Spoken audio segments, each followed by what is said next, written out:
26 წლის ბიჭის ერფან სოლტანის ბედი ჯერ ისევ რჩება უცნობი. სწორედ დღეს 14 იანვარს ის სიკვდილით უნდა დაესაჯათ, თუმცა არანაირი ინფორმაცია მთელი დღის განმავლობაში ოჯახისგან აღარ ვრცელდება. მე-6 დღეა ირანში ინტერნეტი გათიშულია და ძალიან რთულია ინფორმაციაზე წვდომა. უფლებადამცველი ორგანიზაციები ბოლო ინფორმაციას, რასაც ავრცელებენ ერფან სოლტანის შესახებ, არის ის, რომ ოჯახს უთხრეს, რომ ის სიკვდილით უნდა დაესაჯათ. ვრცელდებოდა ცნობა, რომ ბოლო 10 წუთის განმავლობაში ექნებოდა სიკვდილმის ჯილს ოჯახთან შეხვედრის და დამშვიდობების საშუალება, თუმცა ახლა უკვე უფლებადამცველი ორგანიზაციები ვეღარ ახერხებენ ვერც ერფან სოლტანის ოჯახთან დაკავშირებას. ის მხოლოდ ერთ-ერთია, ვისაც სიკვდილით დასჯა ელის, ასეთი კიდევ არის ასობით ადამიანი.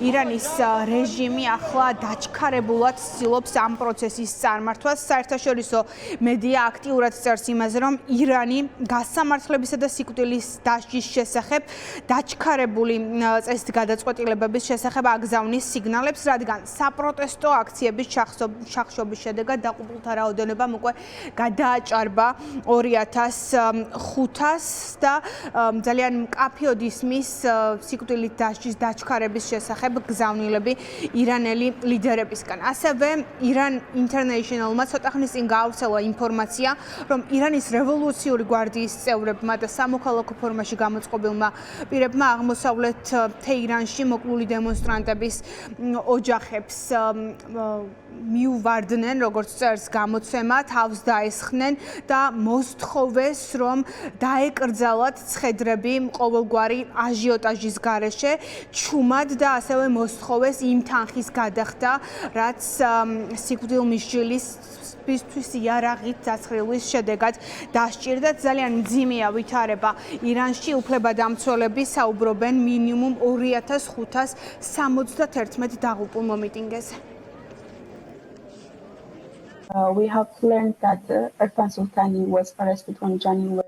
ვიცით, რომ ის 8 იანვარს დააკავეს და მალე გავიგეთ, რომ მას უკვე ჰქონდა გამოტანილი განაჩენი. თუმცა ბრალდებები არასოდეს განუმარტავთ, ჩვენ არ ვიცით, როგორ ჩატარდა სასამართლო პროცესი და საერთოდ თუ ჩატარდა სასამართლო. ამ საქმესთან დაკავშირებით არ არსებობს არანაირი გამჭვირვალე ინფორმაცია.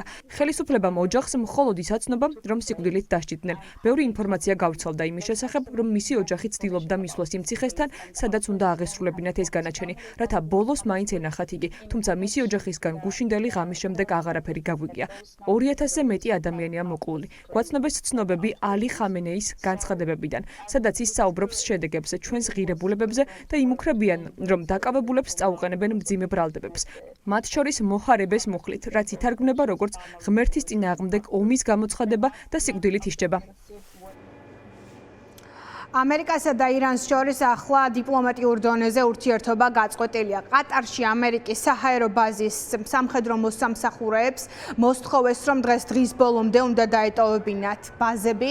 Reuters სამმა ანონიმურმა წყარომ ერთდროულად დაუდასტურა, რომ უნდა დაიცალოს სამხედრო ალ-უდეიდის საჰაერო ბაზა. ეს არის ბაზა, სადაც ივნისში ირანმა მიიტანა შეტევა და ეს არის შეიძლება ითქვას, რომ ყველაზე დიდი ამერიკული ბაზა ახლო აღმოსავლეთში, სადაც 10,000 ამერიკელი ჯარისკაცია განთავსებული. ამერიკის შეერთებული შტატებისგან ირანმა უკვე მიიღო გაფრთხილება, თუ ისინი არ შეწყვეტენ დემონსტრანტების ხოცვა-ჟლეტვას, მათ სიკვდილით დასჯას ამერიკის შეერთებული შტატებისგან მიიღებენ. პასუხს ამის შემდეგ უკვე ირანის საგარეო საქმეთა მინისტრის მუქარა გავრცელდა.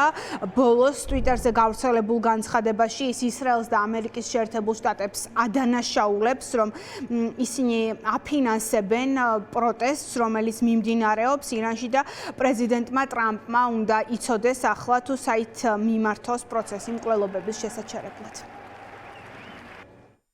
ისრაელი ყოველთვის ცდილობდა ამერიკის შეერთებული შტატების საკუთარი სახელით ომებში ჩათრევას, თუმცა აღსანიშნავია, რომ ისინი ამჯერად ხმამაღლა ამბობენ ჩუმ ნაწილს. სისხლიანი ქუჩებით ისრაელი აშკარად ხარობს საპროტესტო აქციების მონაწილეების შეიარაღებით და ეს არის ასობით დაღუპვის მიზეზი. პრეზიდენტმა ტრამპმა ახლა ზუსტად უნდა იცოდეს, რას უნდა მიმართოს მკვლელობების შესაჩერებლად. ირანიდან იმუქრებიან, მათ შორის თავდაცვის მინისტრი, რომ ისინი ნებისმიერ თავდასხმას ძლიერად უპასუხებენ და დაიცავენ ქვეყანას სრული ძალით, როგორც უკვე გითხარით, დიპლომატიური ურთიერთობები და პირდაპირი კომუნიკაცია გაწყვეტილია. ახლა ირანის და საგარეო საქმეთა მინისტრისა და ამერიკის შეერთებული შტატების სპეციალურ წარმომადგენელს შორის ამერიკამ სულ ცოტა ხნის წინ ასევე გაავრცელა კიდევ ერთი გაფრთხილება, რომლებიც ამერიკის მოქალაქეებს სთხოვს ირანის დატოვებას და ეს ბოლო 5 დღის განმავლობაში არის უკვე შტატების მხრიდან საკუთარი მოქალაქეების მესამე გაფრთხილება. ირანში ინტერნეტი ამ დრომდე გათიშულია და შესაბამისად ყველა გავრცელებული ცნობის გადამოწმება ძალიან რთულია.